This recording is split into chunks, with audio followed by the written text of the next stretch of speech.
first off, I'm going to explain the difference between a random sample and random assignment.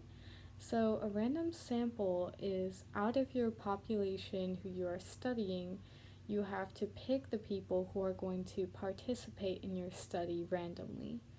And this just ensures there is no sampling bias, and that the results you find can be generalized to the rest of the population.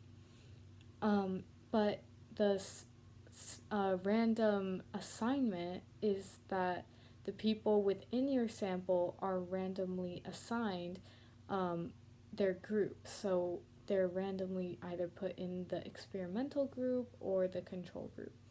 And this just makes sure that the groups are as similar as possible, kind of helps with those confounding variables.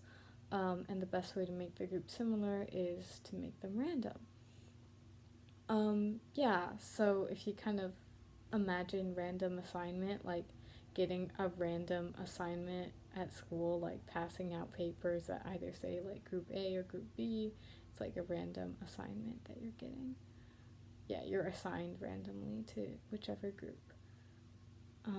Yeah, so pretty basic. And then just a little mnemonic for independent and dependent variable to review that is dry mix. So dry, the D stands for dependent, the R stands for responding because it is responding as the independent variable change, the dependent is responding, and the Y is the Y axis on a graph because that is where you're graphing the dependent variable. Mix, M is for manipulated, so the I is for independent and the X is for the X axis. So the independent variable is the one you're manipulating, you're changing it. So I don't know if that helps anyone, but just thought I'd throw it out there. And then next we talked about animal testing, which can be a pretty controversial topic because animal testing, it's so useful because animals are really similar to humans, so we can learn a lot by experimenting on them. Um, but yeah, it's also like, is it really okay to just, it's like kind of, um, we're being a little bit hypocritical because it's like, well, they're similar to us, so that's why we experiment on them, but like, oh, they're only rats, like, we can just put chemicals in their eyes and, just do all sorts of experiments on them, like, their lives don't matter, we can just do whatever.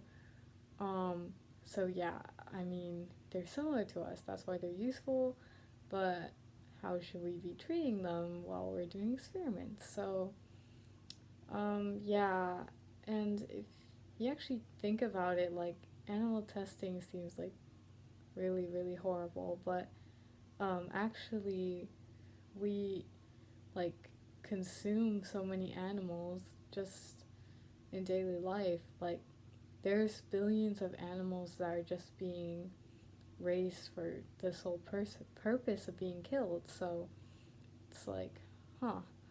But back to like animal testing, some people are saying that we shouldn't be testing on animals and that that's just unethical and there are alternative ways.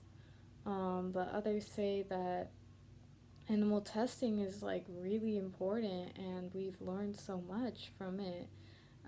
Actually, animal testing has benefited everyone's life. Like, even from the dye in our clothes, like that doesn't harm our skin, or your smartphone, like whatever brands that you like, of your like technology or your clothes, just you should look it up. Like, did they use animal testing? Because it's likely yes. It's a lot more common than we may think. I mean, for different products, and even if you had a surgery or like, I mean, animal testing used for like cancer research.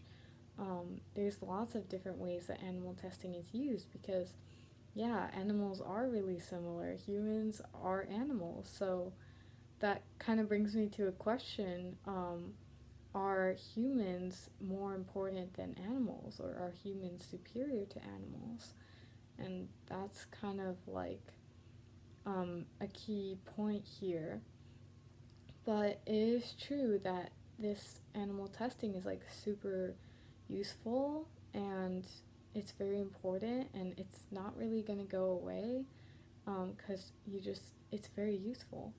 Um, but how do we do it ethically? Like, how do we treat the animals while we're doing experiments on them? I think there are a couple things. Like, one would be we want to do as little harm as possible to the animals, and two is that we need to try and make them comfortable while we're doing the test. Like, we need to treat them humanely. So, more on this the rest of the week, more on ethics and animal testing, but hope you enjoyed this video.